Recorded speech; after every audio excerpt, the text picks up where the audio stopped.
Welcome to Y Nada Más, a Real Madrid podcast.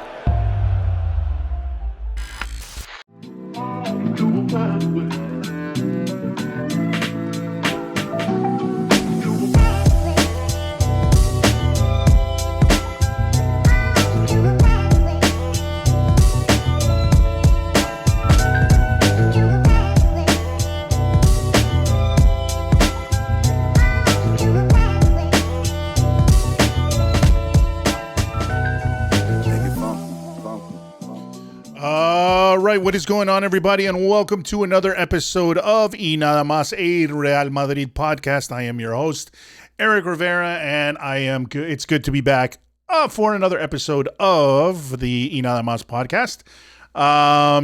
It's been about a week and a half or like 2 weeks since the last time I did a podcast because we went on in an international break. Obviously a lot of controversy and things have been going on for the last month or so. I'm not sorry, for the last 2 weeks or so, everything surrounding Vinicius, and then he gets back, and then more stuff begins happening with Vinicius again as well. So it's there's a lot to talk about. Obviously we had a game against Real Sociedad over the weekend, and I was going to do a podcast for the Real Sociedad game, but because the game was on a Saturday, and then I knew that we were going to have another game today against Stuttgart for the Champions League. And although I said I was never going to do a podcast within the week, being that it's Tuesday, it's kind of not too in the middle of the week. So I decided, you know what, I'm going to do it.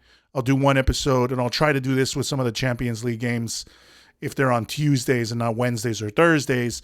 So I'll try to do that. It'll be like the only time I'll do it within the week during Champions League and stuff, and kind of combine two, because really I can only do can't do more than 2 a week. I think it's just too crazy for my schedule. But with that said, so we had the international break. We had Real Sociedad.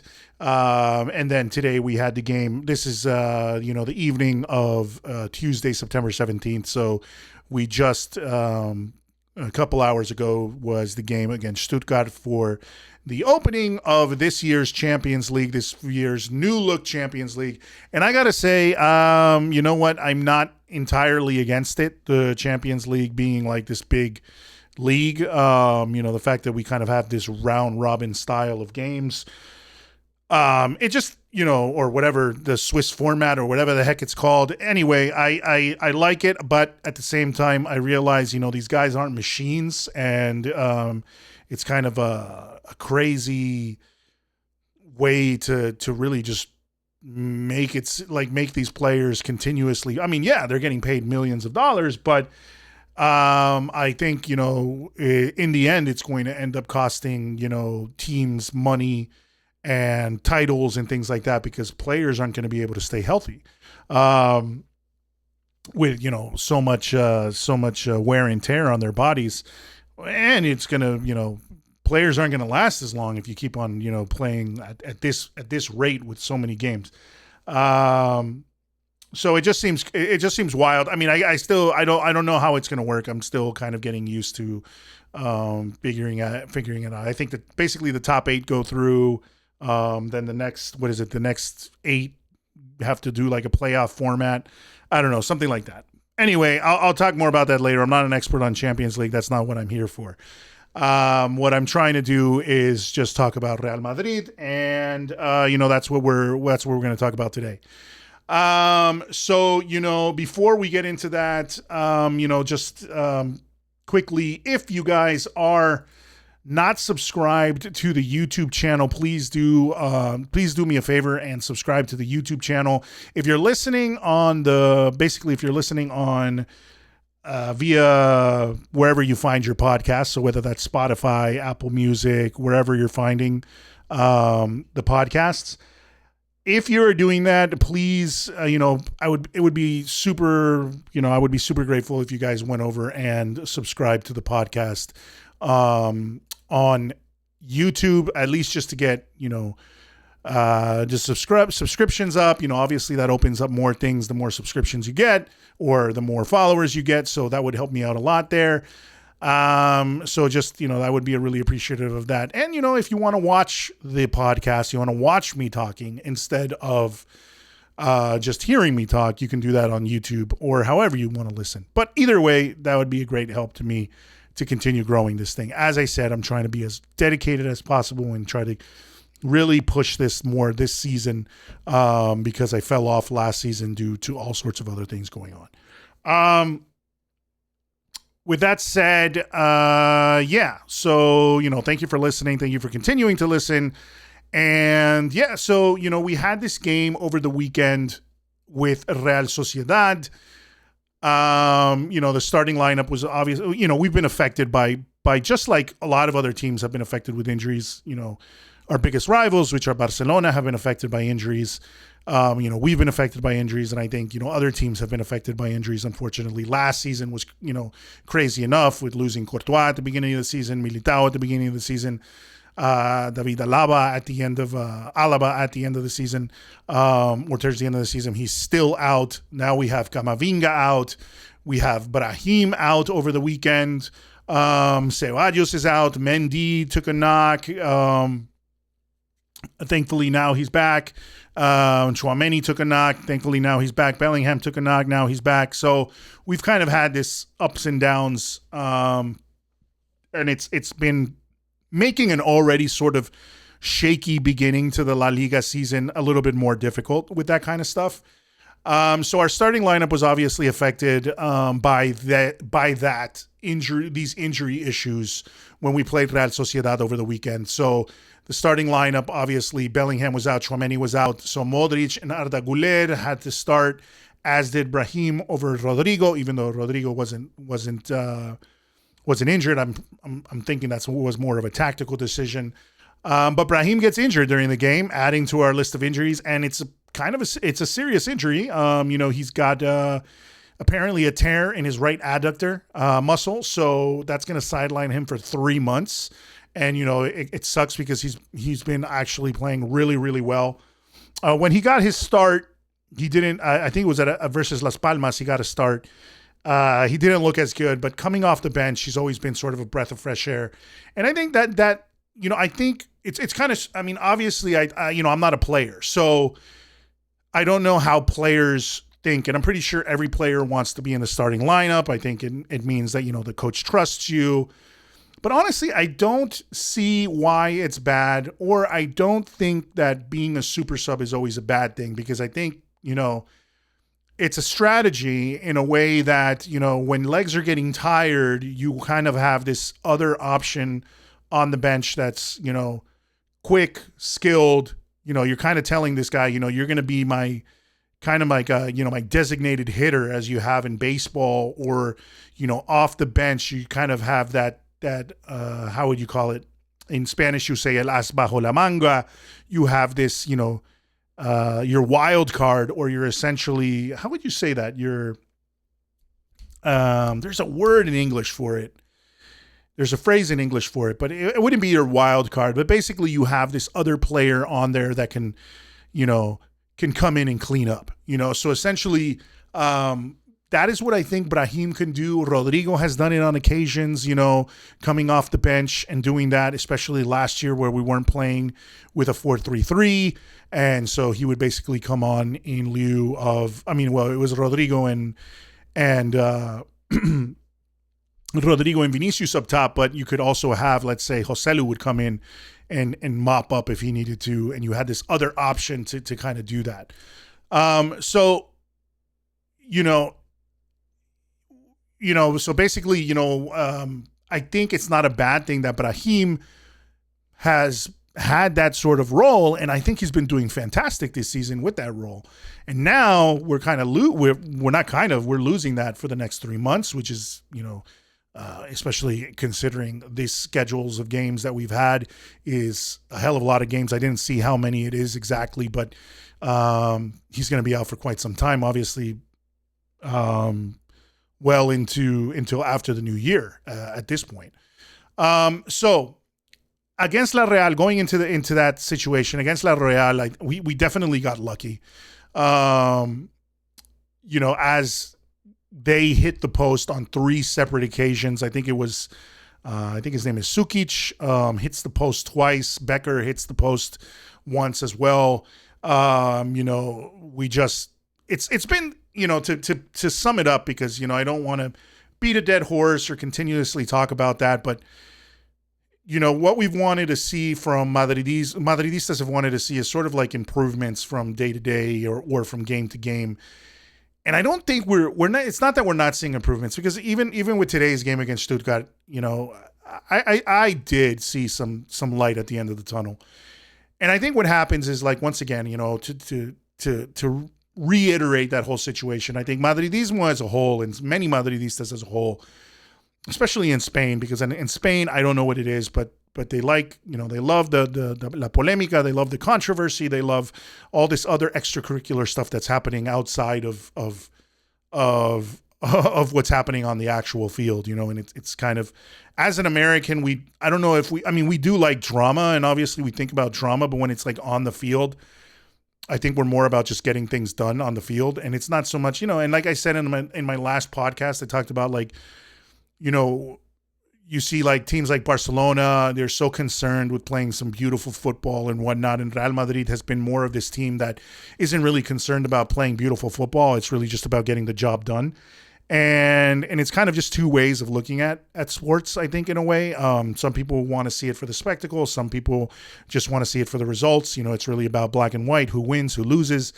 And I think the American mindset is really more about who wins and who loses, which is why a lot of this other extracurricular stuff that pops up, with Vinicius and the whole situation with Negreira and the animosity between Barcelona and Real Madrid and the political fiascos and all that kind of stuff that happens in Spain isn't really that much of a concern for those of us that are from the English-speaking world and a sort of the outside looking in. Although I speak Spanish and I follow all the drama, it kind of becomes tiresome, because you're like, you guys really do hate each other obviously there's like some political sentiment, there's social sentiment, there's a lot of history behind and bloody history in Spain behind, animosity and things that come from a political standpoint. But at the end of the day, it's football, and they're trying to bring in like politics and different things into football. So it's just strange to me, but probably strange for people on the outside looking in. But to go back to this game, I think really what's been happening is the same thing that's been happening, which is we're still, we want to call it growing pains. We're already 5-6 games into the season now with the Champions League, and we want to see growth. But I think it's and I do feel like we're seeing it. But I feel like obviously injuries are hindering that growth of really finding, of Ancelotti really being able to find that starting 11 that he could really, feel confident with. The players are still, Mbappé, Vinicius, Rodrygo, if that's going to be our attacking three, which I'm thinking it is going to be our attacking three.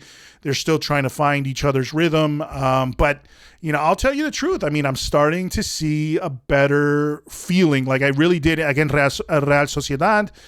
I'm starting to see that Mbappé is getting a lot more fluid. He's getting, I think he's making the space for himself now. He's taking the shots on goal. He's really trying to get those goals. Sometimes I feel, and I'll elaborate that on a little bit, because I kind of felt that today. I feel like he might be getting a little bit selfish, but I'm thinking maybe he's being selfish because he kind of wants to continue scoring goals and get more comfortable, to kind of maybe get that feeling that, build off that feeling that he got in when he opened his scoring against Betis, and kind of get, how would I say, basically, feel like it's not a fluke, like he's not scoring based on flukes, so, he scored against Real Sociedad, but it was a penalty, he hasn't, he scored another, which was from, at least today, he scored from open play, but it was, more of a tap in. He's not doing the goals where it's, him taking on a defender 1v1 and getting, juking a player and getting a shot off and then scoring. So I think he's still trying to build that confidence. But I'm seeing it coming out more. He's making those plays. He's getting those dribbles, making the space for himself to take a shot on goal. Sometimes it's been at the keeper, or it's been slightly off target, or it's been it's been blocked, but I'm seeing that it's getting there. It's getting there. And I think him and Vinicius are starting to play a little bit better together. I just think, it's going to take some time. Today I saw obviously the matchup, the play with Jude Bellingham, the passes coming from Jude Bellingham, obviously that pass from Tchouaméni that opened the scoring. I think those things will continue to show up. So that's kind of what we've been looking for, and that's what we didn't find in the Real Sociedad Real Madrid game. But I think the opportunities and the situation for those kind of things is starting to open up. Now, obviously, where I feel we're lacking, I mean, I think defense is a problem. I don't know what it is. Rodrygo has been solid, maybe a little bit not as solid as last season. Militao is, coming back from a long injury, starting to work his way back in. Then he got a knock and he was out. Didn't play for Brazil. And then, he didn't start this game in the Champions League. So, we started with Carvajal in that position. So, I think maybe there's still kind of some iffiness there. Hopefully we don't want to lose him. We're waiting on David Alaba to come back. So I don't know where that, I feel like the defense is shaky there. Then you have Mendy, who's good as a defender, but offers you very little in attack. Carvajal obviously is, aging pretty much like a fine wine. He's in his peak right now. What is he, like 33? I think he's in the right age. He's really finding, all those kind of injury problems he had in the past. I think he's really finding his best form has been really last year, and so far this year it seems like he's continuing on in that realm. So I think that's really, really going to bode well for us. But those are our fullbacks. When it comes to our center backs, I don't know. I feel like it's disjointed because our defense is just so disjointed at the moment. There's not that the Toni Kroos factor of him being this, just, I don't know. He's just that calming presence in the midfield that sets the tone, he's basically like the metronome of the team. As Casemiro said many years ago, that, everyone plays to his beat. It's basically him. You kind of imagine these old movies where, I don't remember who it was. These like Chinese dragon boats where, they have people rowing the boat to the beat of a drum, right? And they would as the drum beat goes faster, they go faster. As the drum beat slows down, it slows down, and he was kind of that guy setting that pace. Now, I think Luka Modric is along the same lines of that, but Luka Modric is also 39 years old. He's done all of that stuff before. And while he wasn't maybe the same pace setter like Kroos was, he is just as, his skill is, he's able to do that just as well. Maybe his passing isn't to the degree that Toni Kroos's was, but at the same time, he's one of those players that really kind of set the pace. But at 39 years old and him coming off the bench, he's not really going to do that as much. So it's really going to fall on the likes of really the two players that we have right now that are going to have to, pick up that role are Bellingham and Valverde, which at this point, I think Valverde and Bellingham, how would I say? I think they're, at least Bellingham going forward and attacking and making late runs into the box was kind of his thing, was much more of his thing last year. And then, obviously he does that with the English national team. He did that with Dortmund. I don't know if he's going to be able to do that as much with this team, with the way things are structured now. So he's going to have to play more of that central midfield role. Being that box-to-box midfielder. Same with Valverde, whereas Valverde is better defensively and can take shots from outside the box. I think Jude is really that more creative player, the player that has a lot more vision. So I really think, he can take on that role of a Toni Kroos with his passing, but even more so, more creative because he's got the dribbling skill set. He's creative that way. Valverde is more, I feel, just like a wrecking machine where, and not in a negative way, but, not to say he's sloppy or anything like that, but he just, he's really good at progressing the ball and being real aggressive and moving the ball up the field and then like setting up plays from being outside of the box. He's not really one of the guys, I just feel like we can't have both of our midfielders getting into the box all the time when we have, our three strikers or our three players, our three left wingers all going to the left of the in the box and they're all moving left. You're just getting like this overload on the left-hand side and leaving everything open on the right-hand side. I mean, they've been better, obviously, and they've been getting better at that as the games have moved on. But there's got to be a little bit more structure there, and that's where I feel like we're lacking that a little bit. And that's kind of where the problems are happening. And that's what we saw against Real Sociedad, to go back to that, we're continuing to see sort of our Vinicius and Mbappé stepping on each other's toes. When Rodrygo came on, obviously it was Brahim because Brahim is more of a natural right winger. So he's not going to drift inside as much, and he's going to play more of that central role sometimes too, because he can play as an attacking midfielder as well.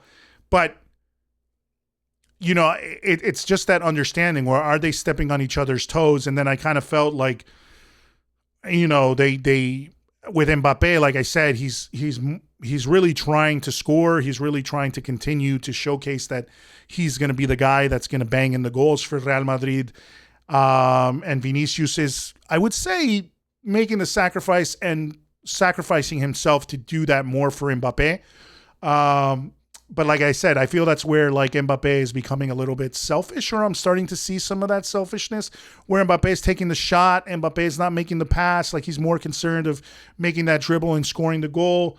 Hopefully, that's just something that I observed in these last few games and it doesn't continue on that way. But I think that's kind of what it's going to be. He's going to be the one that wants to be the designated goal scorer and rack up numbers, and Vinicius is going to be there to sort of make those runs and put the ball on a platter for him, which is kind of what he's trying to do all the time.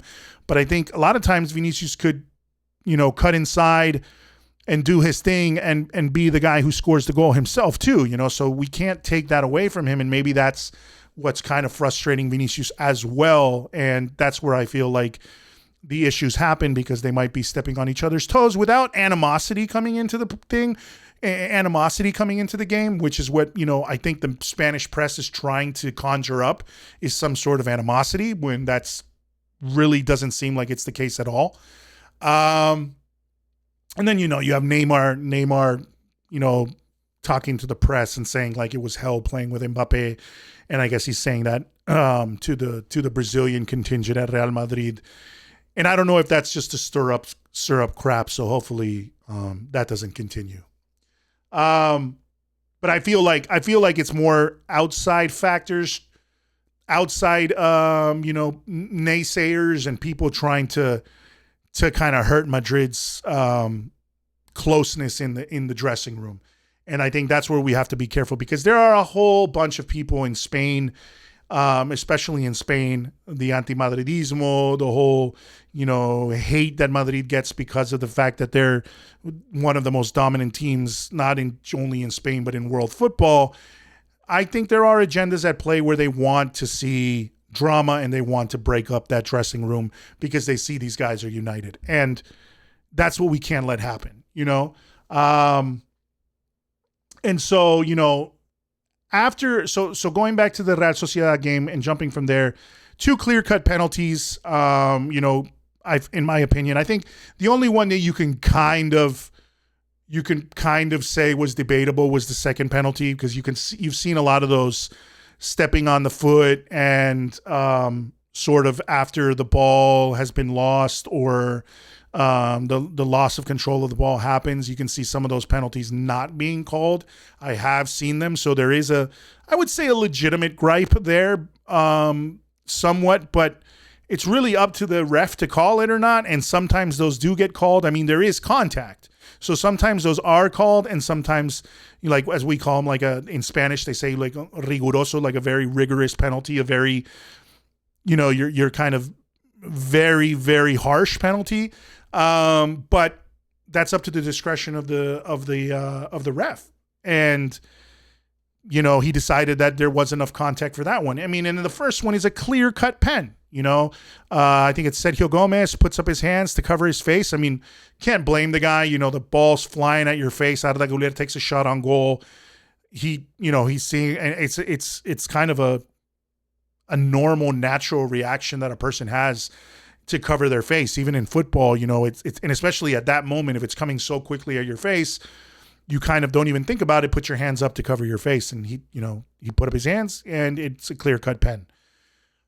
So here's where the controversy comes in. So, and it's the controversy comes in not because of that goal and the 2 goals scored. So moving on, that's how we won the game. 2 penalties. Vinicius scores the first one. Mbappé scores the second one.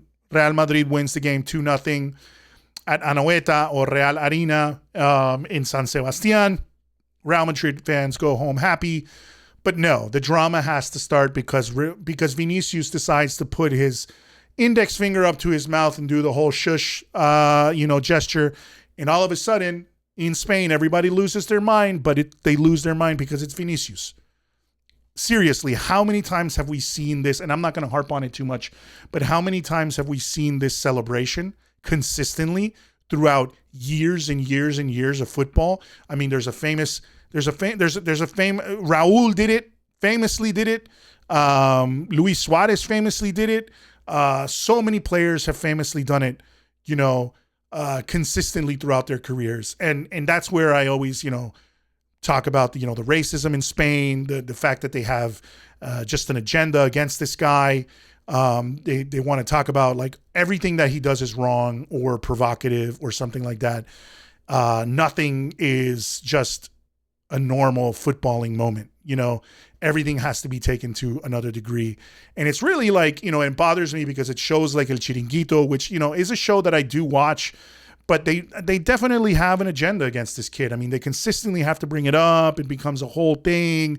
Then, they twist his comments that were made earlier when, during the international break of saying that racism, that all of Spain is racist when that's not what he said.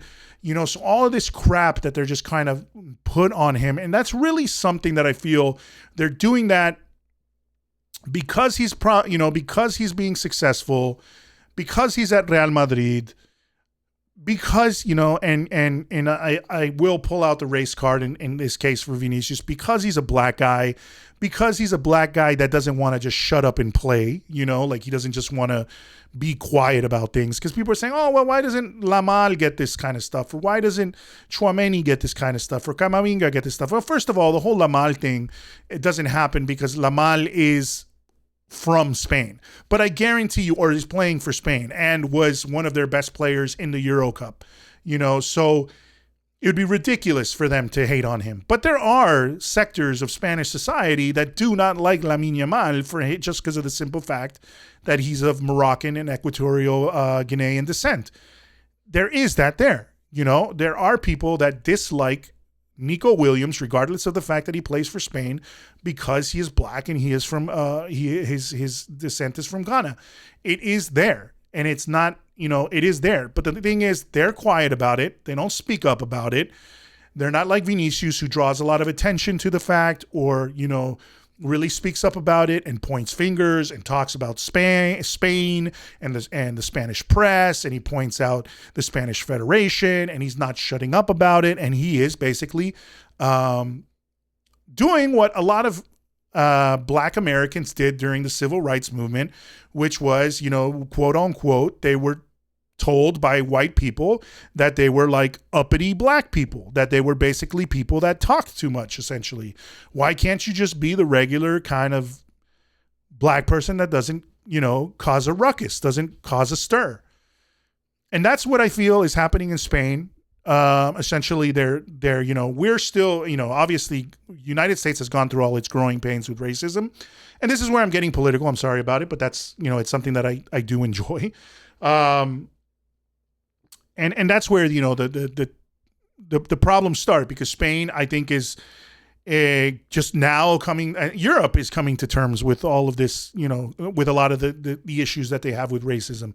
Obviously, because things have been thrown at them. They're in an era where there is a lot of immigration to Spain from African countries, or not Spain, to Europe, and obviously to Spain as well, because it's in Europe, but to a lot of European countries, from Africa, from the Middle East, and so there is this fight to conserve the white majority, or conserve, their culture or whatnot.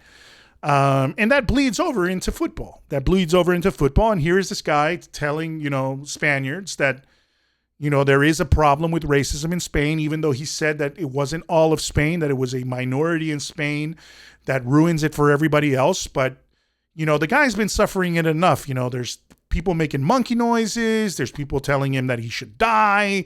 There's people hanging, dolls from bridges and stuff like that. If that happened here in the States, that shit would get shut down. I guarantee you.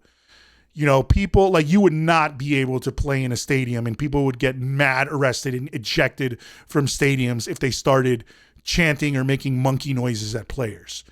We have an issue with racism in this country, but that's where I go back to, like, they at least try to do shit, and they try to and that's where Vinicius is talking about how the federation in Spain does little to nothing to really solve this problem. Like, getting out on a loudspeaker and telling people to stop it, once, twice, 3 times. Okay, that's a start, but you got to just start pinpointing these people and banning them from stadiums, and it's not just like, oh, I was drunk, I can't, or whoa, whatever happened to free speech, when all that's kind of bullshit. Like, it's like, dude, if you're in a private environment watching a game, why are you, like, racially abusing somebody?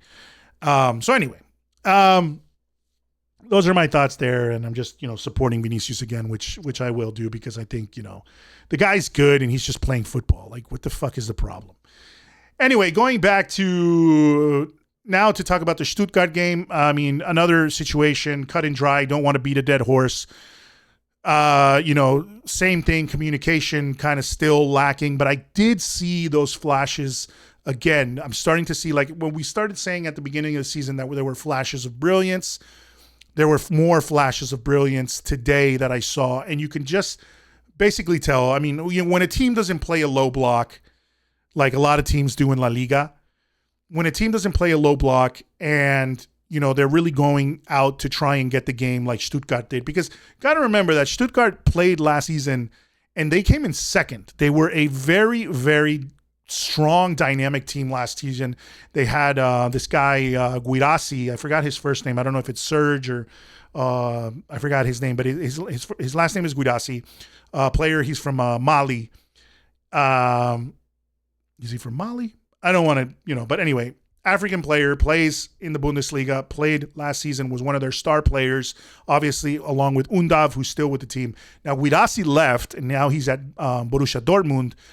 But they were very solid last season. Very, very solid last season. They got Mittelstadt, who, is the plays for the German national team. Undav, Stiller. They have, quite a few players there that played very Miliot, who played in the Olympics for France. They have quite a few players there that are very, very good. So, they came out guns blazing. They They really wanted to play. They wanted to score. And I think a lot of German teams come out there, to play this style, high press. They're trying to do that. And they really, Real Madrid is more of what I've noticed for the past few seasons is Real Madrid is more of a slow starting team.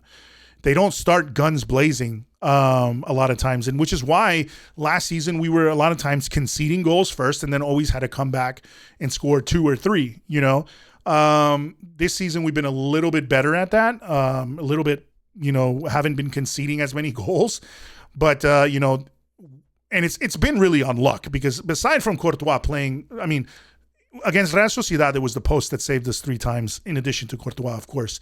Today, it was all Courtois. Courtois was the man of the match. So, I mean, and when he was the man of the match, rightly so. But, you know, as they always say, when the goalkeeper, if the goalkeeper is your man of the match, then there's a problem, right? So that's kind of what happened with Stuttgart at the beginning. They couldn't capitalize on the errors and the mistakes, or and then capitalize on the chances that they had. And of course, Real Madrid is always going to sort of, I always feel like Real Madrid is really good at rope-a-doping teams. Just, you know, this whole idea, Muhammad Ali rope-a-dope, where he makes you feel like you got him up against the ropes, like you got him in trouble. And then little before you know it, boom, they come at you, and, they come at you and they score. And the thing about Real Madrid that I did see as the flash of brilliance that I wanted to talk about was the flash, when these guys have open space, the likes of Rodrygo, the likes of Mbappé, and the likes of Vinicius, when you give them space to run, and those guys get on a counterattack, they are so fast that it looks scary. And the only thing that's causing them to not bang in goals every single time they do that is because there is still this lack of chemistry or communication between all 3 of them up top. But that is only going to get better. And that's where I think the pundits kind of are getting it right, because they're saying, just wait until these guys improve. Just wait until these guys improve. If we don't see that happening by, I would say, like mid-season, obviously, then that's just when the alarm bells start ringing. But right now, and if we lose a game, I think, because right now we still haven't even lost a game, right? So the alarm bells are ringing, but we still haven't even lost a game. And it's been the alarm bells ringing simply because they're not playing cohesively and they look disjointed, right? But once that team starts moving together, which hopefully it will happen, right? We're all hoping that. And that's why I think criticism right now of Real Madrid, regardless of the fact that they don't look as good as we'd want them to, and I'm not saying they look good, but that they don't look as good as we want them to. Criticism right now, if calls of Ancelotti we need to get rid of Ancelotti, we need to do this, we need to do that, all this kind of crap that just starts happening all the time, even when we get a draw, are very, very, very, they're very premature. At this point, it's not something that we need to be, obviously we need to worry about it, the way they're playing, but it hasn't become a problem yet, as long as we continue to win. As long as we continue to win and get results, it's not going to be a problem. And I think as they get results and they become more comfortable, and see the results coming, these guys are going to improve. Obviously, I think, if we get Camavinga back, that's going to be a big thing. Getting Jude Bellingham back today, we already saw what he can do. And, he made a beautiful pass to Mbappé, who Mbappé basically miscontrolled it. He was through on goal. If he would have controlled the ball better, that was an easy goal for Mbappé. A beautiful pass from Tchouaméni that made it to Rodrygo at the beginning of the second half. Rodrygo makes the run. Defenders can't catch up with him. Mbappé is making the run to the middle. Nobody's going to catch him. Rodrygo passes it to Mbappé. Goal, easy. That was it. So already that is demonstrating not only the speed, but then the ability of having the correct guys in the midfield that we need. So, having the likes of Tchouaméni, having the likes of Camavinga, obviously having the likes of somebody like Ceballos, even though, people weren't liking him, obviously he's somebody there that can assist us in that role, because he is an out and out center midfielder, so that is more of a role that suits him, and will suit us if we're going to play this 4-3-3 formation. So those flashes are there, and I saw them more today. I saw them more because, if the other team wants to come out and attack and play attacking football, then we are going to bang the goals in on them, So I think that is something that, as long as they continue to get results, even if we're seemingly a little bit shaky. And today, I mean, look who we came out with too. Militao, I guess Ancelotti's trying to conserve Militao. Maybe he took, still was nursing an injury a bit, so decides to go with Carvajal as a center back and Lucas Vázquez as the right back. And Lucas Vázquez, I've always had a love and hate relationship with this guy because, he can play well and just have absolutely amazing games. But then most of the times his games just are not up to snuff, man. They don't work. And today they weren't. I mean, he got taken off at a halftime. That's when there's an issue. And there was an issue right from the get-go. He just was not having a good game. And then as soon as you brought on Carvajal and as soon as you moved Carvajal back to right back and brought Militao back as center back, and you made those switches, the team was already functioning. We got a goal. We got a fast goal in the second half, and then all of a sudden, we fell apart quite a bit in the second half after the goal. We kind of sat back a little bit, which tends to happen always under Ancelotti, that we score and then we kind of I don't know if we're trying to, conserve time, to sort of, I think, Real Madrid comes at you in waves, so the idea is score, conserve energy, score, conserve energy, score, conserve energy. Because if you're going, and pardon the phrasing, but, balls to the wall to go basically going all out for the entire game, you're not going to last, You're not going to last. And I think that's what's good with Ancelotti's style is of conserving that energy and hitting teams in waves, because that's how they are able to sustain that level of and obviously with Pintus, the fitness coach giving these guys the fitness that they have and having guys like Valverde and then having guys like Brahim coming off the bench and Güler coming off the bench where they can give you fresh legs with talent and skills. Having those guys come off the bench is going to help us, kind of get that second win, that second wave, and score. And that's why Real Madrid always seems to be able to close out games. So we definitely kind of fell asleep after the first goal. We get scored on by Denis Undav.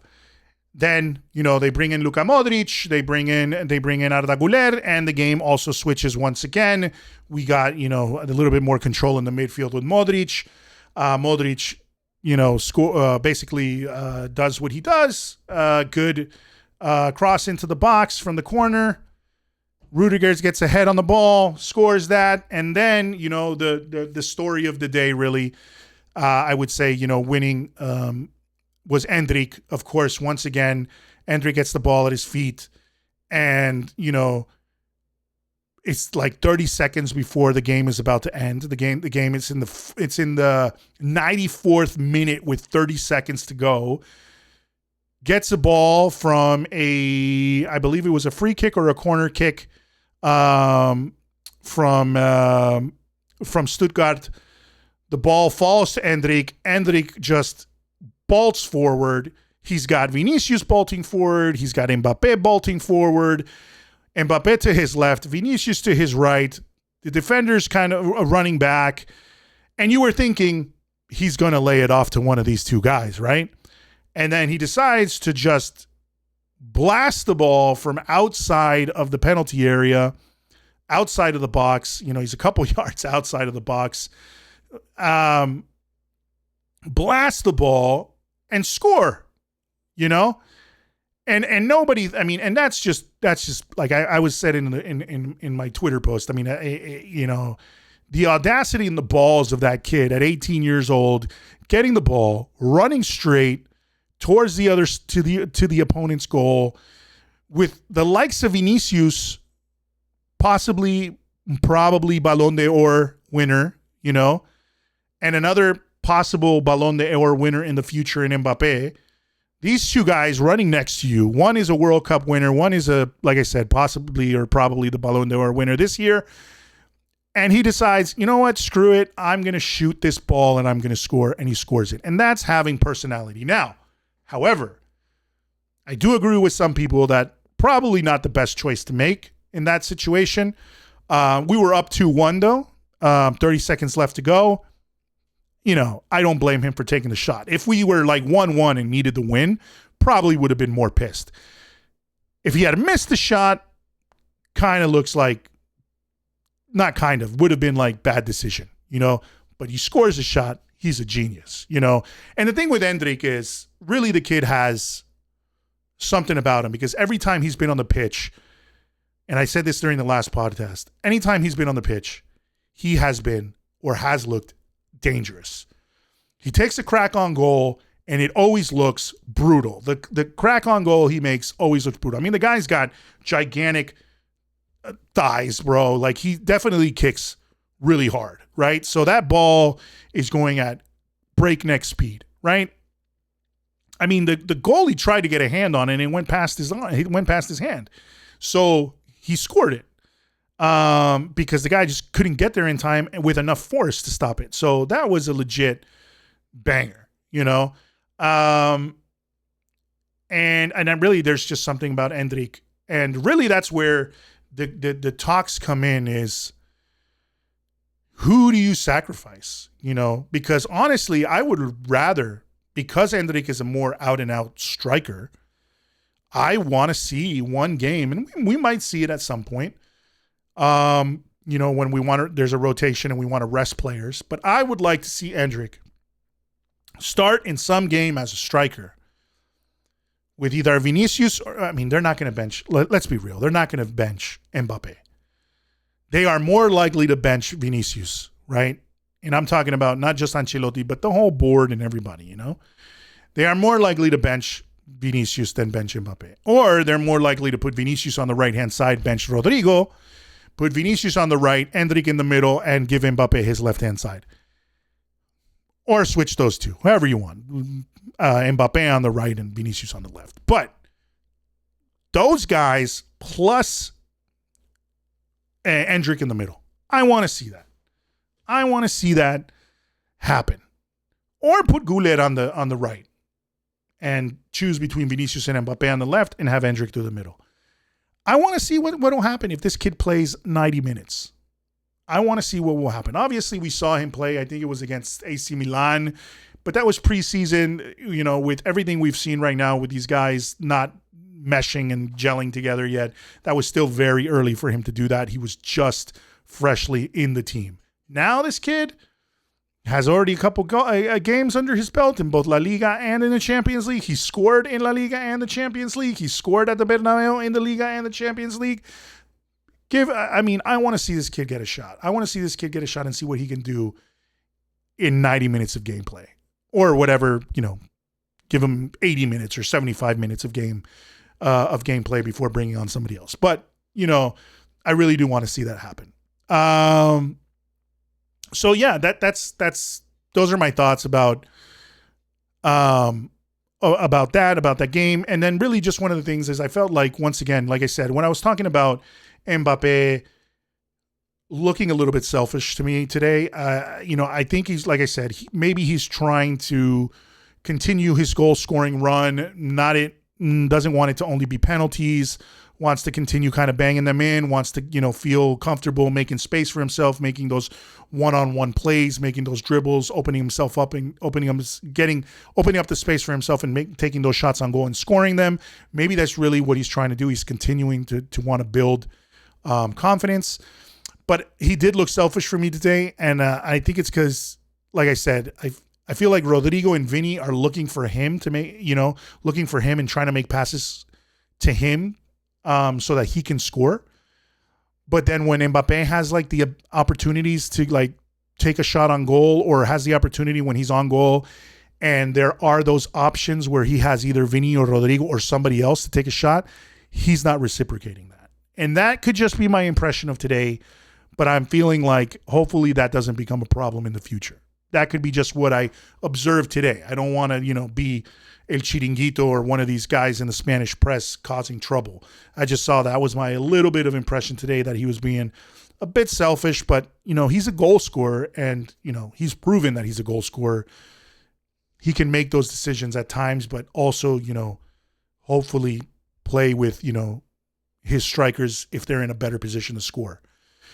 I had some notes here. Midfield is still unstable. No one can be the metronome or pace-setting player that was Toni Kroos. It's just not going to happen. Luka Modric it could be that player. I was saying that earlier, but he's 39. It's not going to happen for every game. It's not going to be the same as he was when he was younger. So it's really about who's going to be that creative player, which I said, earlier in the podcast. I think Bellingham is more of a creative outlet, can make those late runs into the box. But considering that we have, three guys that tend to gravitate towards the left and bunch up on the left, would you want another guy that's running into the box, kind of, making more of a kind of causing more of an issue there, coming because he's playing on the left-hand side pretty much. Bellingham too as that center midfielder. So I don't know, but I think he's going to be more of the creative player. Valverde is going to be more of your more traditional box to box, take shots from outside because he's definitely got that foot, that cannon of a leg. He can definitely take shots outside. I think he's a better defender than Jude. He's a better, not to say he's a better ball progressor. I think they're both good at progressing the ball, but I think Valverde's got a lot more speed in progressing it forward. And then, trying to open up either to Rodrygo or to a Carvajal that's making a run up, those kind of things. Valverde is more of that type of player, and then, staying back and being more of a defensive role to assist our defensive midfielder, and then have Bellingham play more of that creative role. That's if we stay with the 4-3-3, right? And I like the 4-3-3 because I like the width that it provides essentially with the players that we have on the wings. Because, and while I liked the diamond formation, the 4-4-2 diamond, having with guys I would like to see maybe if we were to do a 4-4-2, obviously you're going to have Vinicius and Mbappé up front. The one that I think would get sacrificed is Rodrygo.